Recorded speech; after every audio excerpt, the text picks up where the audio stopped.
I just want to welcome everybody today. We're doing the Mind and Body Consumer Products Duo on Stonks. My name is Joe Merrill. I'm with Sputnik ATX in Austin, Texas. We are the premier VC for nerds who are building something cool. And we've got two great early stage companies here today. Both are crushing it, and it's going to be pretty exciting to hear from them. So maybe if we've got people who are logging in, as people come in and connect, please post something in the chat so we can see you. I'm saying, come on, folks, start posting in the chat. Looks like we're up over 10 now, and we're continuing to get bigger. So I might give a little bit more time just for a few more people to come in and to join us. For those of you who are coming in right now, this event is going to highlight two companies, Phil Manila, and Joe, we're not sure if it's is it not connecting? live. I can see 14 live here. Yeah, but this should be where you're showing up. Yeah. Okay, so it's now coming in. Okay, folks, if you can see me, say something in the chat. It says everyone can see and hear you. And I'm getting some people on the technical side saying they can't see. So if you can, post something. Anything. Just say, we can hear you. Hello. I can't see you, okay? I can see and hear you. Okay, thank you, Katie. All right, so it looks like some people can see and hear us and some can't. And the ones who can't might be the people who are backstage, and too bad, so sad. Okay, so. No. Katie is behind the stage. It's not on the stonks. Katie is behind. You're going to need to turn your mic off because we're creating a feedback loop. All right.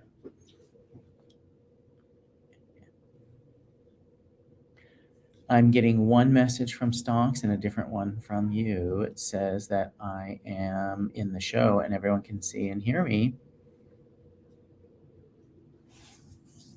It's on YouTube. Let me try this 1 second. Okay, folks, just give us a second here because some folks are saying that this is not working. We are testing the technology on the back end. Okay, now it's working. It's working? Okay, I'm told that it is now working. So for everybody who was unable to see me before, sorry about that. I have no idea why it wasn't working. It's been telling me I've been in the show the whole time. And it's great to see everybody here. It looks like, okay, more people are coming in now. Sorry for the technical glitch. I don't know what that was for everybody coming in, but really glad to have everybody on here today. And maybe we'll just start from the beginning, hopefully, now that the technology is working. I am Joe Merrill. I am with Sputnik ATX in Austin, Texas. We're the premier early stage VC for nerds, and we joke that we teach nerds how to sell. And we've got two great companies here today that are in this consumer products duo. Both are crushing it. They've got some serious muscle VC behind them, and they are founders that get stuff done and are having great success. And so, wait, do we have the order? Because I'm trying to remember who's supposed to go first. Okay, Jake goes first. Okay, perfect. Okay, I'm like double checking to make sure I don't lose my mind here. But we're going to start off first with Phil Manila, because nobody ever wants to hear from the MC. They want to hear from the companies. So Phil Manila is going to start first. Jake DeLeon, who is the founder of Phil Manila. This is an incredible company. And Jake, I don't want to steal your thunder, but I'm going to brag a little bit. You are already in Target and Sprouts and Whole Foods. And you know, Filipinos are the second largest Asian demographic in the United States, and you are already the number one category provider to that group. And it's this big, and by the way, and it's also super good because I've had pretty much everything you sell. And I'm not going to joke, the spicy version of your adobo is kind of my go-to, just full disclosure. So I am a little bit biased by flavor. I'm without any more introduction, I'm just going to let Jake take it away from here because you're the one everyone wants to hear from and probably taste a little too. Thank you, Joe. Can you hear me? I don't know what's going on. Can you guys hear me? I'm assuming yes. I'm going to start pitching. Hopefully, the audience can hear me. Good afternoon, everyone. Nice to meet you, and I guess virtually see your names. My name is Jake DeLeon. I'm the founder and CEO of Phila Manila, and I happen to be a first-generation Filipino American immigrant. So it's in my case, it means I was born in the Philippines and I was raised in the exotic land of New Jersey. For those folks from the East Coast. So just to kind of start the talk, I want to say that Phila Manila, as Joe said, we have 95% market share in the fastest growing cuisine right now in the United States. And I'd love to share more about it. So as Joe mentioned, Filipinos are the second largest Asian American community in the US, but we have almost zero representation in mass market. And actually, a fast fact is that in California, Nevada, we're the largest Asian American group. In California, Tagalog is the third most spoken language outside of English and Spanish. Yet, you go to any of the stores, you go to Target, Walmart, Whole Foods, Kroger, Publix, HEB, you'll actually find right now almost no representation or cuisine on shelf. With an $11 billion market, that's almost a $2.2 billion opportunity that's out there that's not being tapped right now.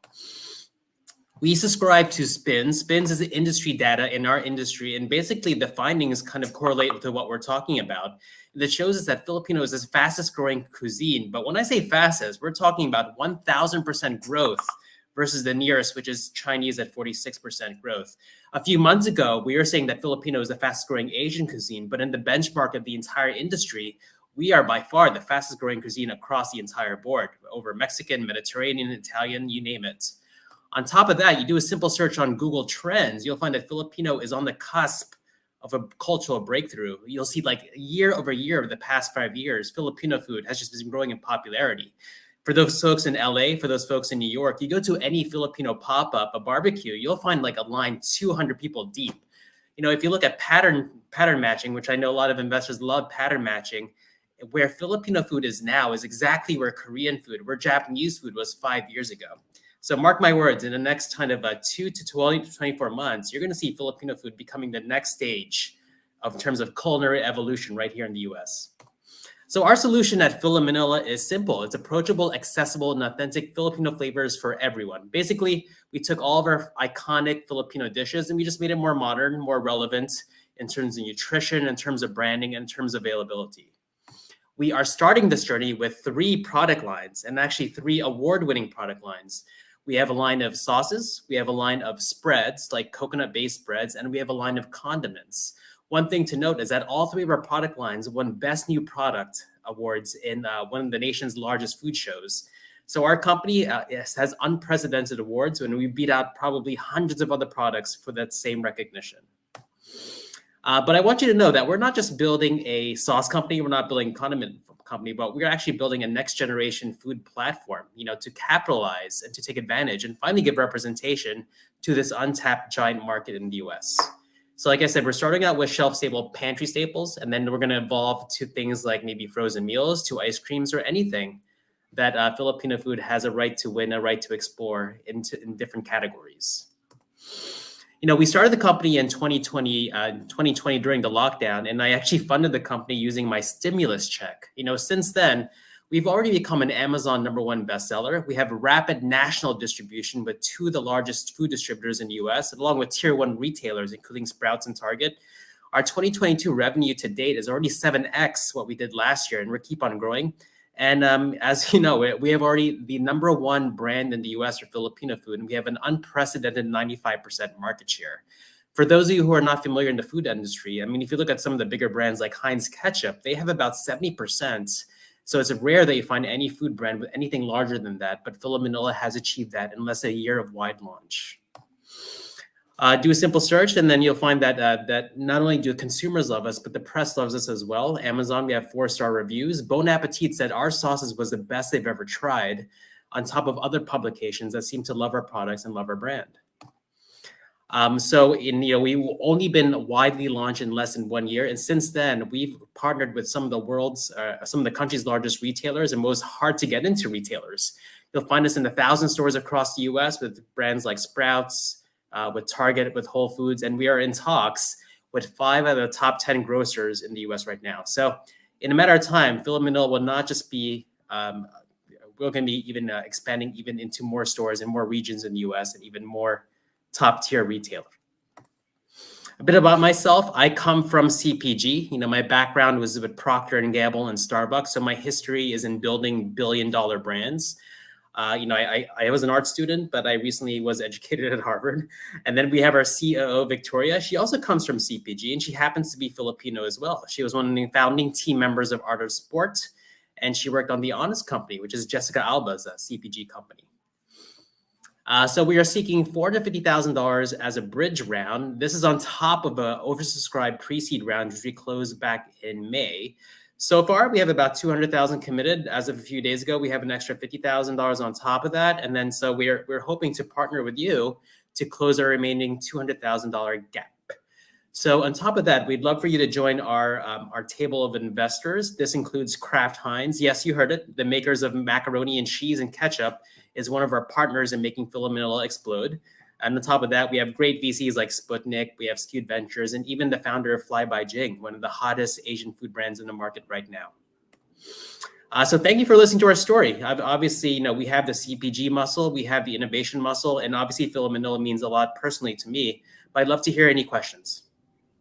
Okay, Jake, that was freaking awesome. It's been so exciting to be a part of your journey and just see how in one short year you've kind of taken over. And I don't know if people realize how rare it is to see a company like the Nexty is like the Oscars of your space, and you've got 3 or 4 of them. We have 3. You have 3, yeah. So like most companies never get an XD, and you have 3. It's like, oh, I just won 3 Oscars on my first year in the film industry. That's just such a great achievement, and way to go. Okay, questions.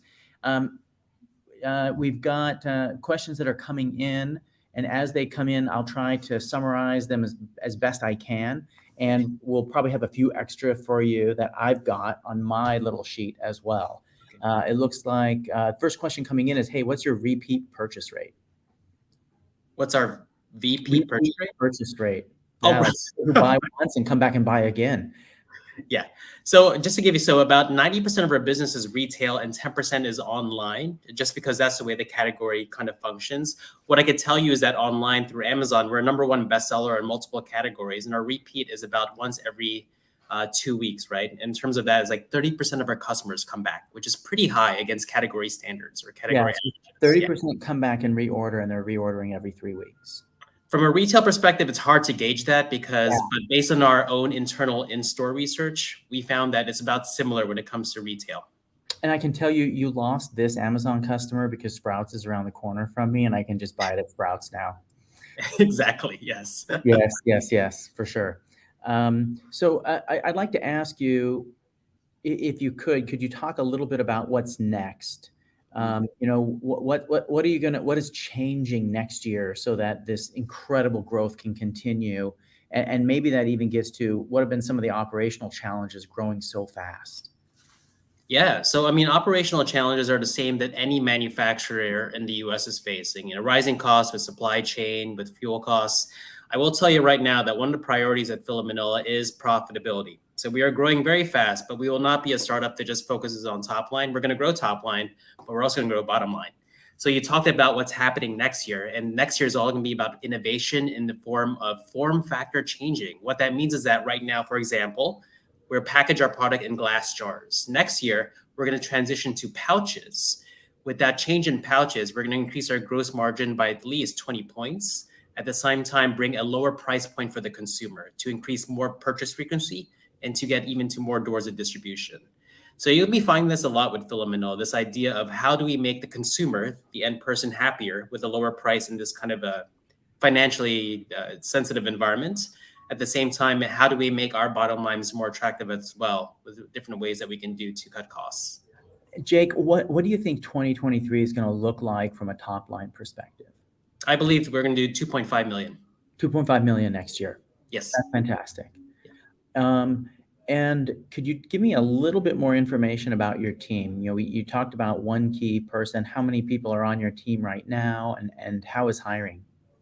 Yeah, so we have 5 people on our team. Victoria is our chief operating officer. We also have someone that supports us with social media. with sales and also with operations from a warehouse and 3PL standpoint. That said, if you look in 2023 and beyond, we're going to do a couple of strategic hires. One of the hires I'm super excited about is someone called a partnership and engagements manager.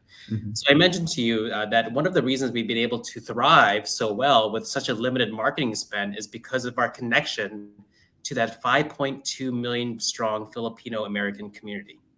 So our key hire is going to be someone that kind of manages the relationships, not with that community, but think about the Filipino influencers in America right now. A lot of people realize that some of the hottest stars happen to be Filipino. Olivia Rodrigo, and Joe Coy is a famous comedian. And so the idea is to get these top tier Filipino talents on board with Philip Manila. So we almost become synonymous with the growth of Filipino culture in the US as we're kind of synonymous with the food aspect of it. That's awesome. That's awesome. That's really exciting, Jake. And so one final question for you, Jake.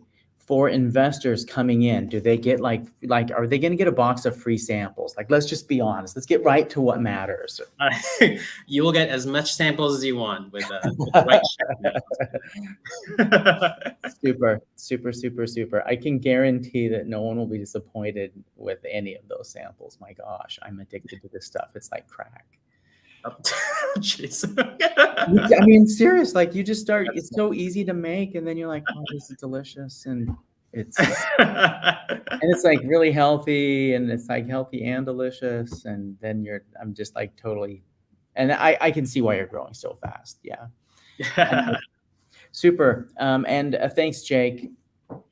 And for folks, yep. And for folks, that are here, there is a way that you can click to say you want to invest. When you click on that button, Jake will be able to connect with you and can tell you more about the exciting opportunity as an investor with his company. And you can be a part of Philip Manila's like raging success as they continue to grow and take over the United States and spread that Filipino love. Okay, so we're going to get to our next company, which is Schmoody. Schmoody, hey, we've got Nate and Mike from Schmoody. The two founders are here. And Team Schmoody is, there aren't a lot of things that I have invested in that I use regularly, and because a lot of the stuff is like B2B SaaS for banks and stuff like that, right? So it's rare that I get like Philip Manila and Schmoody where this is stuff that I can eat and do. And Schmoody is something that I can do every day. Excuse me. But yes, and again, I'm not going to like steal your thunder, but like in the general wellness space, everything feels like you're walking into a dentist office, and it's all like, it's kind of like Dilbert management speak meets mental health. And so you get like this stuff that's like, hello, let's talk to you about your mental health. When most people are more like, what the heck? Like, I feel crappy today. And just the ability to meet people where they are is something that has really distinguished you guys. And I think it's been a part of your big growth story. Also, you guys aren't just backed by us, you're also backed by Tim Draper, Draper and Associates, probably the most storied VC fund in the world with some of the biggest successes. Also, just got on your cap table. You guys are crushing it, and I don't want to take too much of your thunder, but man, you guys are doing all the right things, and couldn't be more delighted to have you guys come on here and share how you are upending the world of wellness online, mental health. So, Team Schmoody, take it away. All right. Well, thank you so much, Joe. Appreciate the kind words. And what's up, y'all? My name is Nate. And I'm Mike, and we are the founders of Schmoody, the first mental health app that's actually fun to use. So why do we need a mental health app that's fun to use? Because more people than ever before are struggling with their mental health. Everybody knows someone who has struggled with mental health. I want you all who are listening to take just a second and think in your own life. Think about someone you know. It could be a family member, it could be a friend, it could even be you. But everybody knows someone who has struggled with mental health. And that's because there's a crisis of anxiety, depression, and addiction, and it's only getting worse.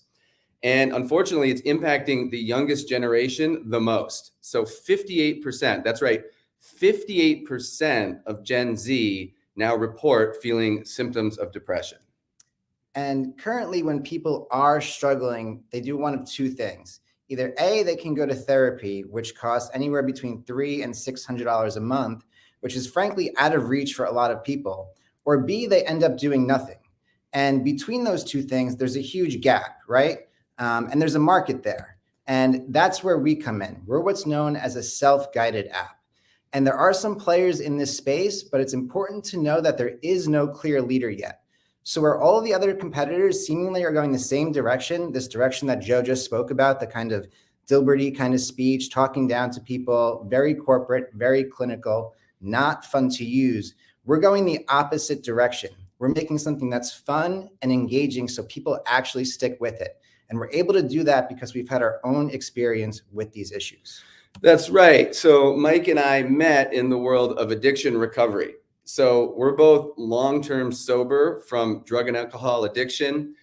We've also overcome our own personal struggles with anxiety, with depression, with serious mental health struggles. So we're subject matter experts in lived experience.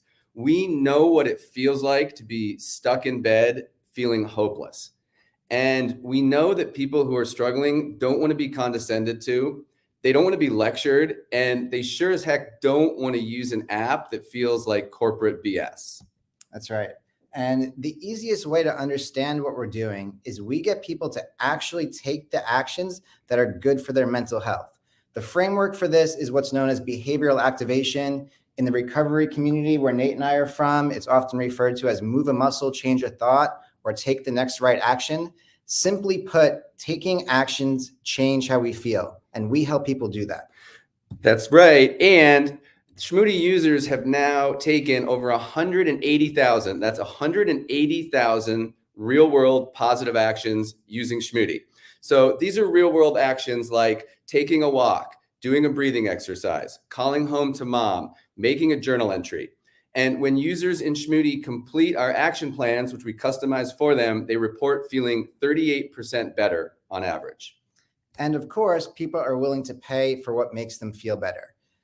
We just crossed our first 1,000 paying customers. And actually, as of this morning, the exact number is 1,526. It'll be even higher by the time this call ends.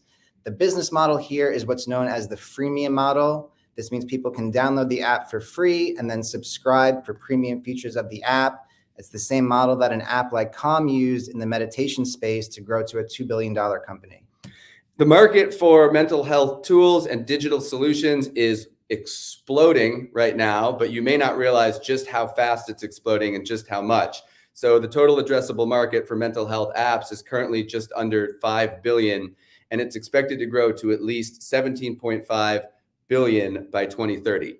Now, in hindsight, it's going to seem so inevitable. So society is changing. More people than ever are struggling with their mental health, but the younger generation, Gen Z, is more open than any previous generation to working on their mental health and sharing about their mental health. Again, it's going to seem obvious in hindsight, but of course, this generation that grew up on their phones with TikTok and internet memes, of course, they're not looking for their mother's corporate mental health app. They're looking for something that's fun and easy, not clinical and boring. A brand, an ecosystem, and a community they can share with their friends. In 10 years, there will be a brand, an ecosystem, and a community that's on the phone of everyone in Gen Z, in the same way that Instagram is on the phone of every millennial now. That brand will be a household name, and that household name will be Schmoody. And to achieve this vision, we've built an amazing local team here in Austin, Texas. And in an era where a lot of companies are struggling to figure out remote work, we have an in-person team that allows us to iterate very quickly. And we're building a company culture of people who are really committed and passionate about what we're building. We're raising a seed round now to get to 1 million downloads and 1.5 million in ARR by July of next year. The use of funds will be for key hires to drive growth, for marketing spend to drive revenue, and to continue to test, iterate, and improve the product to be the best app in the space. Now, Tim Draper is an expert on spotting societal trends, and he understands this opportunity. He also believes in our vision as founders and our ability to execute, which is why he invested in us. We invite you to join us also. And we'd be happy to take any questions. Thank you. Awesome. So while the first couple questions start coming in, I'm going to get you my first question, which is these types of B2C investment plays, data and metrics and tracking are just so important. So can you talk a little bit about what you track, what metrics you track, and then how does that translate into CAC, lowering your LTV, and improving your churn rate?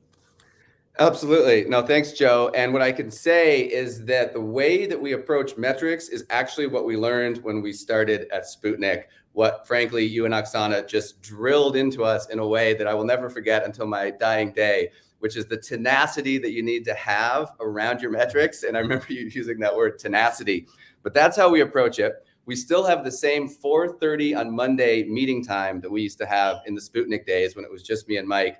The difference now is it's with the whole Schmoody team here at Schmoody World headquarters. But we've instilled in everyone the importance of tracking these metrics. So what are you tracking, and how does it translate into CAC, LTV, K factor, and churn improvement? Absolutely. So it's changed over time. The first thing we were tracking and growing as our core metric was user acquisition. Then it was retention. Then it was conversion rate from free users to premium users in the spring when we introduced the paywall. And now that core metric, now that we're getting ready to test and scale revenue, is return on spend. Every metric that we've set as that core metric, along with the supporting metrics, we've knocked out of the park. So right now, the focus is on return on spend, and we're doing testing around marketing that's driving the CAC down. And right now we're doing an ABC price test so that we can drive that LTV number up. And so we're actively doing this every week, and we're laser focused on those results. Yeah, I think it's interesting too, because I have a lot of friends who are like, wow, how can I invest alongside the big VCs, right? And it's like, well, here's your chance, right? That's and with not much left in the round, I think people need to move pretty quickly if they want to be investing alongside Tim Draper and ourselves. There are VCs that are already in your company that we all have a track record for picking unicorns, right? And Tim obviously longer than us, but this is kind of one of those opportunities to get on the cap table with somebody like that, which is kind of rare and cool, because typically once you get Draper on your cap table, you don't go to small investors. But given who your customers are, I think it's super cool that you guys are doing this, by the way. Yeah. No, thank you, and so if I could also, and again, folks, throw your questions in. I would like to ask you both, you've talked a little bit about differentiation, right? Could you talk a little bit more about what makes you different? Because, Calm is in the space already, and Calm is very different from you. And I think that you mentioned it. It's worth spending a little bit more time talking about why you're different, and even why this differentiation is clinically important, because results matter, right? Sure. And it's one thing to say, oh, we have this app that helps people, but maybe you could talk about results. How do you have proof that this actually works? Sure. Yeah. To break that down into the two parts there, I think first it's important to understand there are different verticals in the wellness app space, and there are teletherapy apps, and it's important to know that that's not what we are. Those are apps that connect people to therapists. That's, there's leaders in that market. It's a crowded space. We are not that. There's also the meditation apps like Calm and Headspace. We are also not that. You can think of us as a set of practical tools that people can take to feel better. And in terms of the efficacy piece, we're doing something that's actually pretty exciting. It's known as predictive mental health, but we're able to now use passive biomarkers from people's phone to measure how they're doing, and then serve the correct kind of actions to meet them where they're at, and kind of right the ship on how they're doing, and then measure the outcomes. So it's still the early days for this, but this is something actually really exciting and that we think no one else is doing in this space. So you're basically using our phones as big brother to gauge our needs. Yes, but for good, Joe, but for the force of good. Correct. And it's all FERPA compliant. Yes, Apple Health Kit API actually Yeah, gives us everything we need Yeah. to be able to get this kind of data. So people are super comfortable with giving that kind of information. Yeah, and this is pretty cutting edge, but this is the wave of the future, and we're going to be at the forefront of this in predictive mental health and be able to demonstrate long-term efficacy that way, and also be able to offer people customized solutions and action plans that are tailored to how they feel and what they're going through at that time. Yeah, this is super cool. I mean, this is like the bleeding edge of mental health right here, right? And the Yeah. way that you can measure and automate and make this adaptive really makes this platform super, super cool. It's more sophisticated, I think, under the surface than people realize. Yeah, absolutely. And Joe, I just want to add one quick thing there because it also ties into the future of workspace, because there, we Mhm. are consumer now, but there is a future B2B play. And if you look at the World Health Organization right now, depression is actually the leading cause of people taking sick days, and So cause. are you guys going to start selling this to corporations?